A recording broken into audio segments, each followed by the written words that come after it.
Good morning students. आज हम करेंगे extension of multiplication theorem of probability to n events. यहाँ पे बोला है n events, not n independent events. अगर n इंडिपेंडेंट इवेंट्स होता तो थ्योरम चेंज हो जाएगी। और ये कौन सी है? सिंपल, कोई भी n इवेंट्स गिवन है उनके ऊपर मल्टीप्लिकेशन थ्योरम क्या होगी। हमने 2 इवेंट्स के लिए क्या पढ़ा था मल्टीप्लिकेशन थ्योरम में? P of A1 intersection A2 is equals to P of A1 dot P of A2 by A1।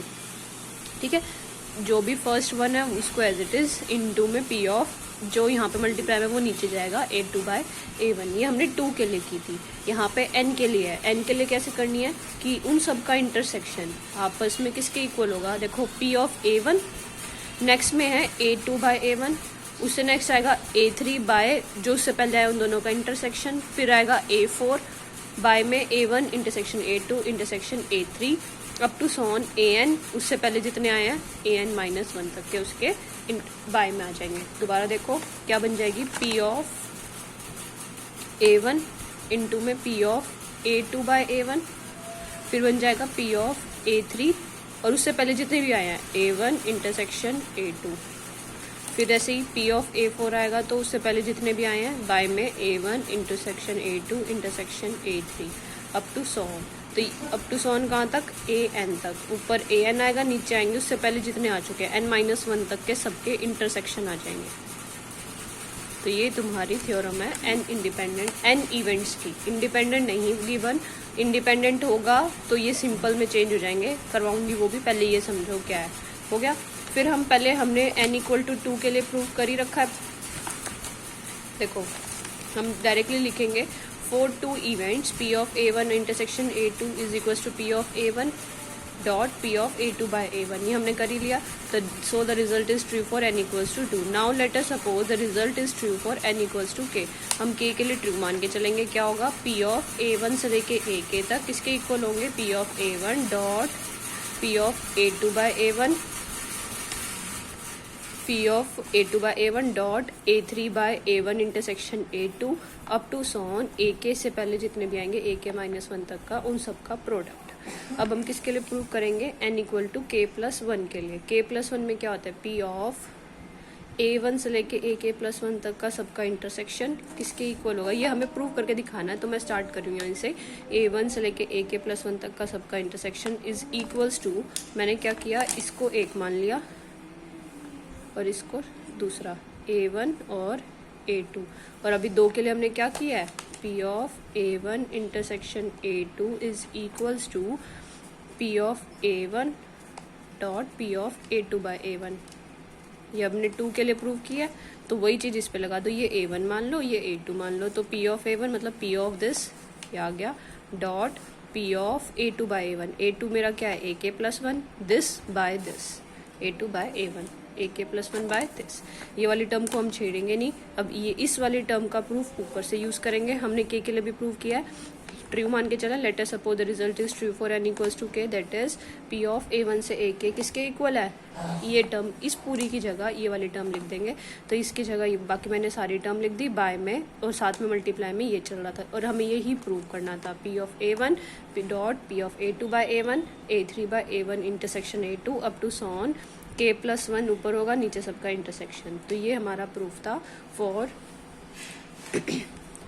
n equal to k plus 1। तो the result is true for all positive integer n, so the result is hold for all integral values of n। सबके लिए hold करेगा। तो ये था जब हमारे events क्या हैं? n इवेंट्स हैं। बुक में ये n इक्वल टू 3 के लिए भी कर रखा है, उसकी ज़रूरत नहीं है। जैसे हम PMI में करते हैं n equal to 2, then k के लिए प्रूफ मान के चलते हैं और k प्लस 1 के लिए प्रूफ करते हैं। तो यही स्टेप्स करने हैं, n इक्वल्स टू 3 के लिए नहीं करना। तो ये प्रूव हो गया। नेक्स्ट बोला extension of multiplication theorem of probability for n independent events. ये एग्जाम में नहीं है, बट फिर भी तुम्हें क्या करना है, कुछ नहीं है। इसमें क्या बोल दिया मैंने तुम्हें बताया था, 2 इवेंट्स अगर आपस में इंडिपेंडेंट हैं, तो जैसे अगर मैं P of A by B लिख रही हूँ और A और B आपस में इंडिपेंडेंट है, तो क्या बन जाएगा कि A के ऊपर B का कोई इफेक्ट नहीं है, बी की अकरेंस का कोई इफेक्ट नहीं होता। तो वो किसके इक्वल होता है? P ऑफ A के इक्वल। तो यहाँ पे P ऑफ जैसे A2 और A1 आपस में क्या होंगे? इंडिपेंडेंट होंगे। ये तो एज इट इज़ ही रहेगा, ये आपस में क्या, यहाँ पे ये मैं थ्योरम ही लिख देती हूँ पूरी, जो हमने ऊपर वाली थ्योरम किया उसी से मैं इसका प्रूफ निकाल रही हूँ। वहाँ पे हमने ये किया है, लेकिन हम क्या कह रहे हैं, अगर वो आपस में इंडिपेंडेंट हो जाता है तो P of A2 by A1 क्या हो जाएगा, P ऑफ A2 ही रहेगा कि A2 की अकरेंस A1 पे कोई डिपेंड नहीं करती।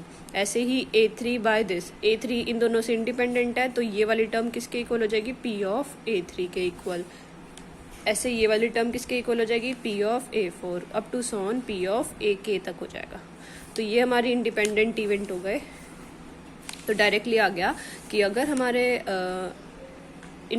जितने भी इवेंट्स हैं आपस में क्या है, इंडिपेंडेंट हैं, तो वो किसके इक्वल हो जाएगा मल्टीप्लिकेशन थ्योरम में, उन सब के अलग अलग प्रोडक्ट के इक्वल। ठीक है, लेकिन इसका प्रूफ एग्जाम में नहीं है, तो ये वैसे तुम लर्न कर सकते हो क्या करना है। देन एक रिमार्क आता है म्यूचुअली एक्सक्लूसिव। म्यूचुअली एक्सक्लूसिव का मतलब डिसजॉइंट इवेंट्स एंड इंडिपेंडेंट भी हैं। डिसजॉइंट अलग है और इंडिपेंडेंट अलग है। म्यूचुअली एक्सक्लूसिव का मतलब क्या है कि जिसकी अकरेंस दूसरे पे कोई डिपेंड नहीं कर रही है और आपस में उन दोनों के अंदर इंटरसेक्शन में कोई कॉमन पॉइंट नहीं है। एक जैसे डिसजॉइंट का मतलब ये है ना, दोनों में इंटरसेक्शन उनकी क्या है, फाई है। लेट ए एंड बी दो म्यूचुअली एक्सक्लूसिव इवेंट्स ले लिए जिनकी प्रोबेबिलिटी पॉजिटिव है, मतलब प्रोबेबिलिटीज हमेशा ही वैसे भी ग्रेटर देन 0 या इक्वल टू 0 होती है। तो यहाँ पे लिख दिया पॉजिटिव प्रोबेबिलिटी, मतलब ग्रेटर देन 0 है, 0 भी नहीं है। ठीक है, और डिसजॉइंट है तो उन दोनों की इंटरसेक्शन क्या आएगी, फाई आएगी, उसकी प्रोबेबिलिटी क्या हो जाएगी, 0 हो जाएगी। Then by further compound probability theorem, मतलब ये एडिशन थ्योरम कोई बोल रहा है, और मल्टीप्लिकेशन थ्योरम क्या है, P of A intersection B is equal to P of A। ये क्या है हमारी अभी मल्टीप्लिकेशन थ्योरम ही है। उसके बाद लिख दिया P ऑफ A तो 0 है नहीं, पर ये 0 है। इसे क्या लिखा कि P of A intersection B किसके इक्वल लिखा, P of A dot P of B by A। अब मैंने बोला है कि A इंटरसेक्शन B क्या है, खाली है, तो उसकी प्रोबेबिलिटी क्या है, 0। तो ये आ गया P of A P of B by A। अब दो का प्रोडक्ट कब 0 आएगा, जब उन दोनों में से कोई एक क्या हो, 0 हो। और क्वेश्चन में मेंशन है कि P ऑफ A क्या है, ग्रेटर देन 0। तो इसका मतलब क्या हुआ, P of B by A ही है जो क्या है, 0 है। अगर ये 0 इन दोनों में से कोई एक 0 होगा, ये गिवन है, ये नहीं है, तो इसका मतलब ये 0 है। तो P of B by A 0 कब होगा, जब वो आपस में क्या होंगे, डिपेंडेंट।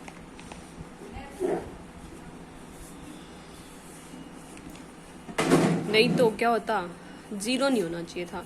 अगर P of B by A 0 है, मतलब B के ऊपर इफेक्ट पड़ रहा है A का, तभी वो आंसर क्या दे रहा है, 0 दे रहा है। तो वो क्या है, आपस में डिपेंडेंट है। तो ये बात इसने बोल ही दिया है, P A and B are dependent events. Hence two mutually disjoint event जिनकी प्रोबेबिलिटी पॉजिटिव है वो हमेशा ही डिपेंडेंट होते हैं। तो एग्जाम में ये आ सकता है प्रूव करके दिखाओ, तो तुम्हें सिर्फ 2 स्टेप्स लिखने हैं जिनकी प्रोबेबिलिटी पॉजिटिव है, A इंटरसेक्शन B के इक्वल होता है, ये 0 है, ये 0 है नहीं, तो इसका मतलब ये 0 होगा, और ये 0 हो गया तो ये आपस में क्या हो गए, डिपेंडेंट हो गए। However, if A and B are independent events, अगर आपस से इंडिपेंडेंट है तो उन दोनों की इंटरसेक्शन किसके इक्वल होगी, इन दोनों के प्रोडक्ट के इक्वल। और दोनों क्या है, दोनों ही पॉजिटिव है, दोनों ही ग्रेटर देन 0 है, तो इंटरसेक्शन भी कभी भी 0 नहीं हो सकती। ये भी 0 से बड़ा है, ये भी 0 से बड़ा है, दोनों का प्रोडक्ट भी क्या आएगा, 0 तो आएगा ही नहीं, 0 से तो बड़ा ही आएगा। तो intersection P of A intersection B भी क्या आएगा, 0 तो नहीं आएगा, नहीं आएगा, तो इसका मतलब वो आपस में डिसजॉइंट इवेंट्स नहीं हो सकते, म्यूचुअली एक्सक्लूसिव नहीं हो सकते। P of A intersection B कब 0 आएगा, जब आपस में वो डिसजॉइंट नहीं है। डिसजॉइंट है तो 0 आएगा, नहीं तो नहीं होगा। तो इसमें मैंने क्या बोल दिया कि ये दोनों ही ग्रेटर देन 0 है। जैसे 1/2 और 1/2 ले लूँ मैं इन दोनों को, तो 1/4 हो जाएगा, तो ये भी कभी भी 0 नहीं होगा। अगर 0 नहीं होगा तो ये आपस में म्यूचुअली एक्सक्लूसिव नहीं होंगे। Hence 2 independent events can't be mutually disjoint. तो ये 2 पॉइंट्स बता रहा है कि अगर म्यूचुअली एक्सक्लूसिव है तो डिपेंडेंट है, अगर इंडिपेंडेंट है तो म्यूचुअली एक्सक्लूसिव नहीं है। तो एक तरह से कन्वर्स पार्ट हो गया ये। नेक्स्ट थ्योरम है, for a fixed B fix कर रखा है with P of B greater than 0, P of A by is a probability function. ये वाला स्किप कर सकते हो, फंक्शंस अभी तुम्हारे सिलेबस में नहीं है तो इसको स्किप कर देना। फिर ये वाली थ्योरम देखो, for any 3 events A B and C, मतलब है आसान है, हो भी सकता है एग्जाम में आ जाए। ना भी आए तो हम इसको वैसे सिंपली कर रहे हैं। ये तुम्हें प्रूव करके दिखाना है कि P of A union B by C is equals to P of A by C plus P of B by C minus P of A intersection by C. तो तुम्हें कुछ नहीं करना, हमें पता है P of A union, addition theorem क्या थी, A union B is equals to P of A plus P of B minus P of A intersection B. अब क्या किया इसने, दोनों तरफ क्या लगा दिया, सी इंटरसेक्शन सी लगा दिया, या फिर ये कह सकते हो replace A by A intersection C and B by B intersection C. मतलब एक तरह से इसको यूज कर रहा है खाली कि ए की जगह हम ए इंटरसेक्शन सी ले रहे हैं और बी की जगह बी इंटरसेक्शन सी। तो पुट करो A intersection C union B intersection C, इधर ए की जगह ए इंटरसेक्शन सी, बी की जगह बी इंटरसेक्शन सी माइनस एक, फिर वही तीनों के इंटरसेक्शन में सी 2 बार आएगा तो सीधा लिख दिया A intersection B intersection C. Then सबके नीचे क्या चाहिए तुम्हें, बाय में सी चाहिए, तो सबको डिवाइड कर दिया पी सी से, dividing both sides by P C कर दिया यहाँ पे। फिर सबको अलग अलग दे दिया, पी ऑफ सी इधर अलग कर दिया, इधर अलग, बीच में प्लस माइनस है, सबको अलग अलग कर दिया। ये कंडीशन देखो, ये डिस्ट्रीब्यूटिव लॉ होता है, क्या होता है, दोनों में से क्या कॉमन है, इंटरसेक्शन सी कॉमन, तो बाहर निकाल लिया, और दोनों के बीच में क्या साइन था, यूनियन, तो A union B intersection C अलग आ जाएगा, पी ऑफ सी, और ये क्या बन गया, P of A by C B by C, और ये बन गया P of A intersection B by C. तो ये तुम्हें स्टार्टिंग में ही देखना है, तुम्हें प्रूव क्या करना है, या तुम इसको खोल के देख लो कि तुम्हारा, जैसे इसने बोला है P of A union B by C, क्या बनेगा, पी ऑफ क्या होता है ए बाय में, P of A by B क्या होता है, P of A intersection B by P of B.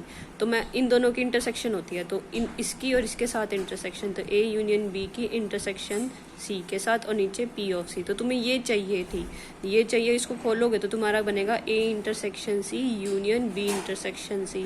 तो तुम्हें यहाँ से पता लग गया कि तुम्हें चाहिए क्या, तुम्हें ये टर्म चाहिए थी, इसलिए इसने स्टार्टिंग में ही ए इंटरसेक्शन सी और बी इंटरसेक्शन सी लेके चला है। ठीक है, ए इंटरसेक्शन सी और बी इंटरसेक्शन चाहिए थी और उसकी यूनियन है, तो इसलिए यहाँ से स्टार्ट लेके चला है। तो तुम्हें इसी से स्टार्ट करके देख लो तुम्हें चाहिए क्या। तो तुम्हें क्या किया इसने, पहले तो एडिशन थ्योरम लिखी है, उसके बाद ए को रिप्लेस कर दिया ए इंटरसेक्शन सी से, फिर बी इंटरसेक्शन सी से कर लियो, उसके बाद डिवाइड करने के बाद हमें जो प्रूव करना था वो आ गया। सिमिलरली एक ये और है, ये प्रूफ तुम खुद ट्राई करके देखोगे एक बारी, बुक में से, सबके पास बुक होगी, मैंने बुक की PDF सेंड किया सबको। ये 2 थ्योरम्स हैं, 3.17 3.18, ये तुम खुद ट्राई करोगे, सेम पार्ट्स हैं, कुछ ऐसी प्रॉब्लम नहीं है, और कुछ डाउट है तो कल पहले वो पूछोगे, उसके बाद कल का काम हो रहा रहेगा, ये चैप्टर कंप्लीट हो जाएगा।